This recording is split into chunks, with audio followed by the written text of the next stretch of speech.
Hi there, Mel, and today I'm going to be talking to you about augmented and cognitive enhancement and what that means for the future um, of human and how we interface with machines.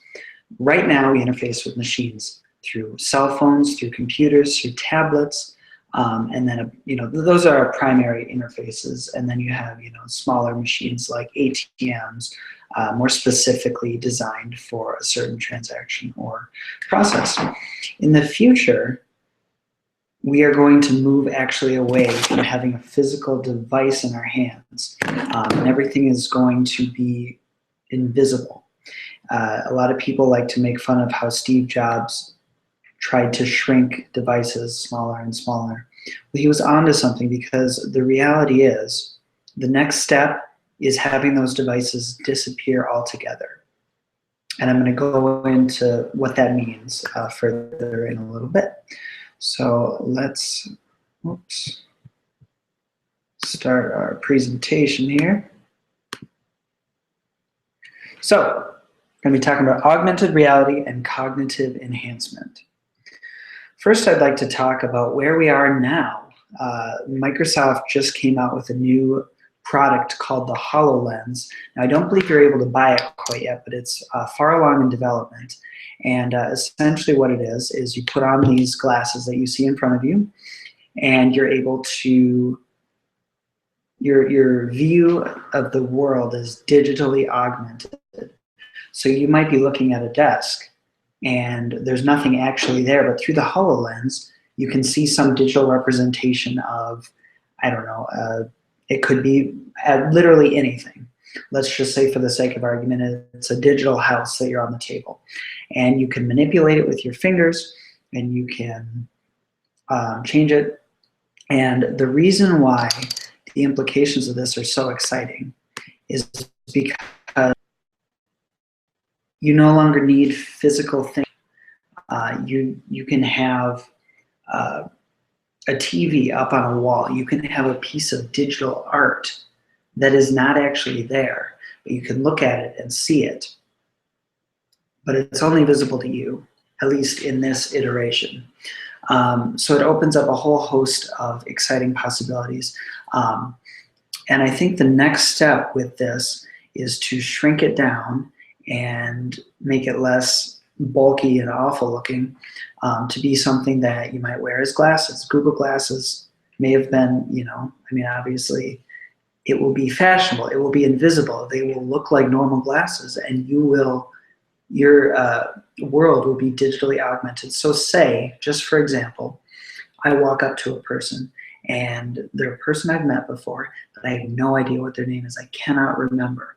Well, in the future, the vision is that these glasses or these contact lenses would be connected to my social media profiles, to my LinkedIn, to my emails, to every piece of digital data that I have out there. And they'll be able to recognize who that person is and pop their name up right in my field of vision. So without missing a beat, I can act like I actually knew who they were. Other possible applications are, monitoring your vitals, but like seeing it right in front of you. Getting notifications. Now we get a phone. We have to look at our phone to get like a notification. Oh shoot, I'm getting a call from, I was tagged in a Facebook thing. Now it'll just be able to seamlessly pop up in your field of vision without interrupting your day at all. And there are other applications that will take it beyond how we interact with these this new way of interacting with our digital world, which I'll touch on in a moment. But let's head back into the presentation. And Ray Kurzweil, one of the most famous futurists out there, that's known to your average Joe, has made a lot of shocking and captivating predictions, most of which is 2045, the singularity, when machine intelligence overtakes human intelligence. Now, he's made another interesting prediction that by the year 2030, we'll actually have nanobots in our bodies that will enable us to have a cognitive connection with the internet. And I think that this takes augmented reality even a step further. So I'm going to go into the article that I have here. Looks like it's not working. Give me a second.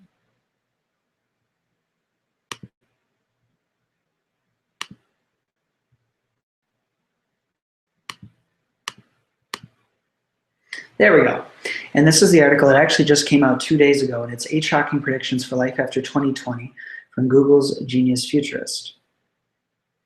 And this is what particularly captivated me about augmented reality.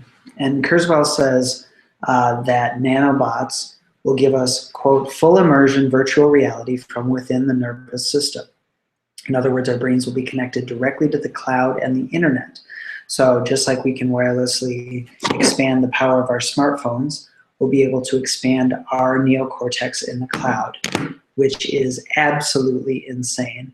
And Kurzweil actually goes on to say later in the article that we will be able to be, rather than make us more machine-like, it will actually make us better humans. It will make us funnier, wittier. We'll have access to information, much like we can look up any piece of information on our smartphone. We're now going to be able to do that invisibly with our brains.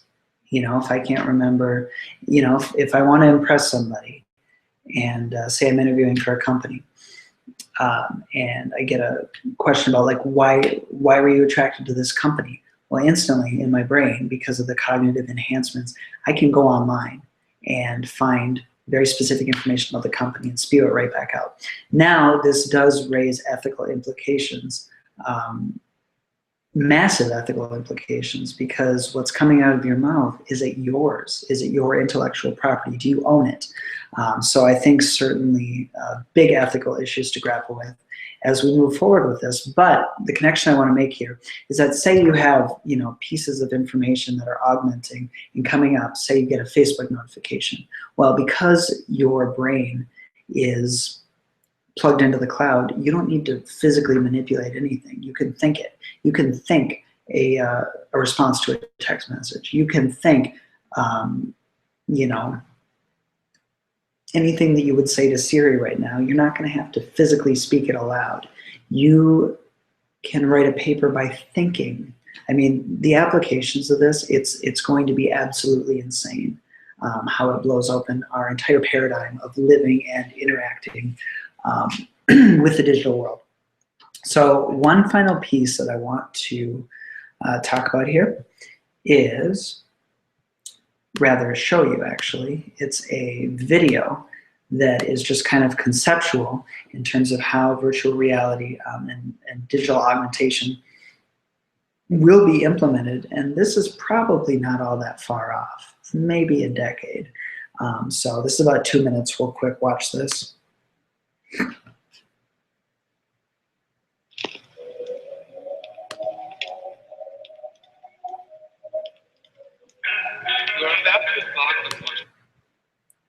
Oops, I think we missed some up there.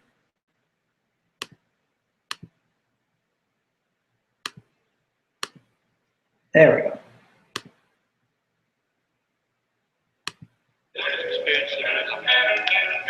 I will not explain at this moment how and why it works. I don't have the time. Just that.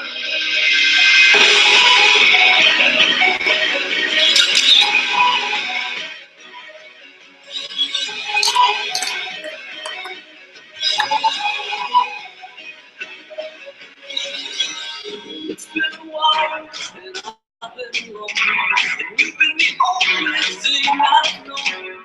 Born in the South, and home in the North, we can be anywhere you want. Unlocked doors. I wish I had known you when we were young. Directions to Amsterdam Billiards, New York City. Get yourself a kiss, love. There's a bonfire burning tonight. We could be alright. And the light, the light, the light.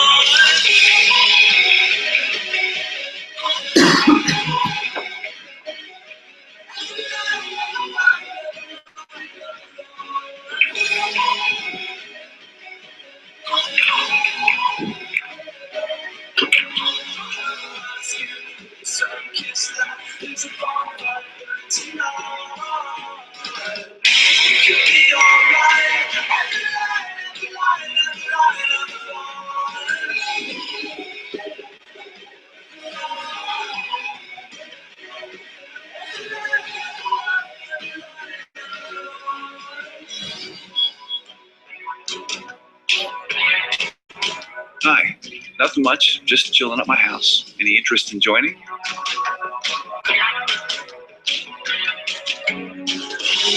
So hold me tighter. The nights are long, but the stars are brighter. So hold me.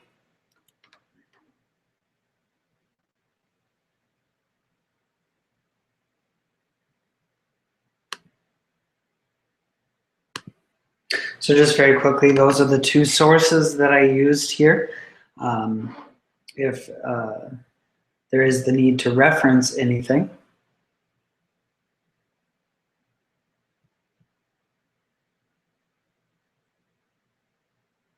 I just need to figure out, there we go, sorry.